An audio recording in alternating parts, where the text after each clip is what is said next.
Hi ಎಲ್ಲರಿಗೂ ನಮಸ್ಕಾರ. Aryas cooking ಅರೆನಾಗೆ ಸ್ವಾಗತ.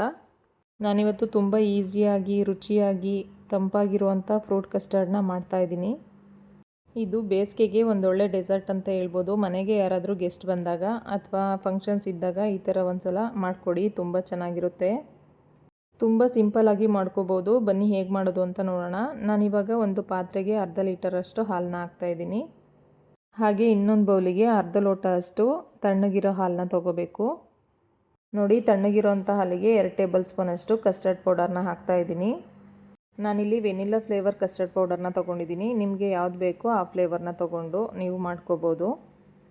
ಕಸ್ಟರ್ಡ್ ಪೌಡರ್ನ ಹಾಕಿದ ಮೇಲೆ ಒಂದು ಗಂಟಿಲ್ಲದೆ ಇರೋ ಥರ ಚೆನ್ನಾಗಿ ಮಿಕ್ಸ್ ಮಾಡಬೇಕು. ಗಂಟಿದ್ರೆ ಕಸ್ಟರ್ಡ್ ಚೆನ್ನಾಗೋದಿಲ್ಲ, ಅದಕ್ಕೋಸ್ಕರ ಸ್ವಲ್ಪನೂ ಗಂಟಿಲ್ಲದೆ ಇರೋ ಥರ ನೋಡಿ ಈ ಥರ ಚೆನ್ನಾಗಿ ಮಿಕ್ಸ್ ಮಾಡ್ಕೋಬೇಕು. ಅರ್ಧ ಲೀಟರ್ ಹಾಲಿಗೆ ನಾನಿಲ್ಲಿ 2 ಕಪ್ಪಷ್ಟು ಸಕ್ಕರೆನ ತೊಗೊಂಡಿದ್ದೀನಿ.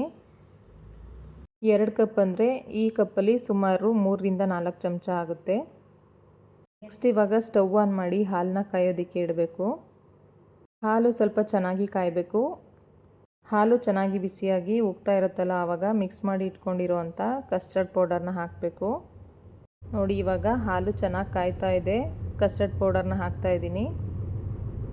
ಯಾವತ್ತೂ ಬಿಸಿ ಹಾಲಿಗೆ ಕಸ್ಟರ್ಡ್ ಪೌಡರ್ನ ಹಾಕಿಬಿಡಿ, ಗಂಟಾಗ್ಬಿಡುತ್ತೆ. ತಣ್ಣಗಿರೋ ಹಾಲಿಗೆ ಕಸ್ಟರ್ಡ್ ಪೌಡರ್ನ ಹಾಕಿ ಕಲಸಿ ಈ ಥರ ಕಾಯಿಸಿರೋ ಅಂಥ ಹಾಲಿಗೆ ಹಾಕಬೇಕು. ನೋಡಿ, ಇವಾಗ ಮೀಡಿಯಮ್ ಫ್ಲೇಮಲ್ಲಿ ಕಸ್ಟರ್ಡ್ ಪೌಡರ್ನ ಕಾಯಿಸ್ಕೋಬೇಕು. ಹಾಲನ್ನ ಬಿಸಿ ಮಾಡ್ತಾ ಕಸ್ಟರ್ಡ್ ಸ್ವಲ್ಪ ಗಟ್ಟಿಯಾಗ್ತಾ ಬರುತ್ತೆ. ನೋಡಿ, ಇವಾಗ ಚೆನ್ನಾಗಿ ಗಟ್ಟಿಯಾಗಿದೆ. ಸ್ಟವ್ ಆಫ್ ಮಾಡಿ ಕಂಪ್ಲೀಟಾಗಿ ತಣ್ಣಗಾಗೋದಕ್ಕೆ ಬಿಡಬೇಕು. ಈ ರೆಸಿಪಿನ ತುಂಬ ಈಸಿಯಾಗಿ ಯಾರು ಬೇಕಾದರೂ ಮಾಡ್ಕೋಬೋದು. ನೆಕ್ಸ್ಟ್ ಇವಾಗ ಒಂದು ಮಿಕ್ಸಿಂಗ್ ಬೌಲ್ನ ತೊಗೊಂಡು ಕಾಯಿಸಿರೋ ಅಂಥ ಕಸ್ಟರ್ಡ್ನ ಹಾಕ್ತಾಯಿದ್ದೀನಿ. ಇದು ಕಂಪ್ಲೀಟಾಗಿ ತಣ್ಣಗಾಗೋದಕ್ಕೆ ಬಿಡಬೇಕು. ಇದು ತಣ್ಣಗಾಗೋ ಅಷ್ಟರಲ್ಲಿ ಹಣ್ಣುಗಳನ್ನ ಹೆಚ್ಕೋತೀನಿ. ನೋಡಿ, ಇವಾಗ ಹಣ್ಣುಗಳನ್ನೆಲ್ಲ ಹೆಚ್ಚಿಟ್ಕೊಂಡು ದಾಳಿಂಬೆ ಕಾಳೆಲ್ಲ ಬಿಡಿಸಿ ಇಟ್ಕೊಂಡಿದ್ದೀನಿ. ನಾನಿಲ್ಲಿ ಸೇಬು ಹಾಗೆ ಕಿವಿ ಫ್ರೂಟು ಹಾಗೆ ಬಾಳೆಹಣ್ಣು ಮತ್ತು ದ್ರಾಕ್ಷಿ ಹಾಗೆ ದಾಳಿಂಬೆ ಕಾಳನ್ನ ತೊಗೊಂಡಿದ್ದೀನಿ.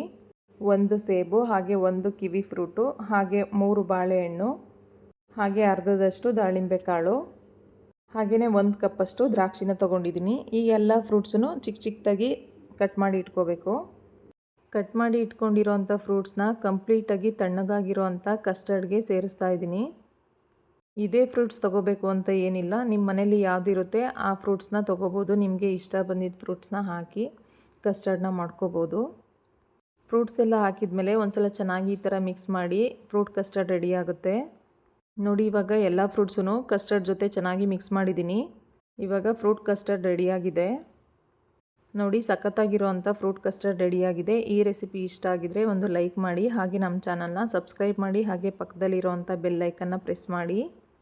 ಈ ಫ್ರೂಟ್ ಕಸ್ಟರ್ಡ್ನ 1 ಅವರ್ ಫ್ರಿಡ್ಜಲ್ಲಿಟ್ಟು ತಿಂದರೆ ಬೇಸಿಗೆಗೆ ಕೂಲಾಗಿ ತುಂಬ ಚೆನ್ನಾಗಿರುತ್ತೆ.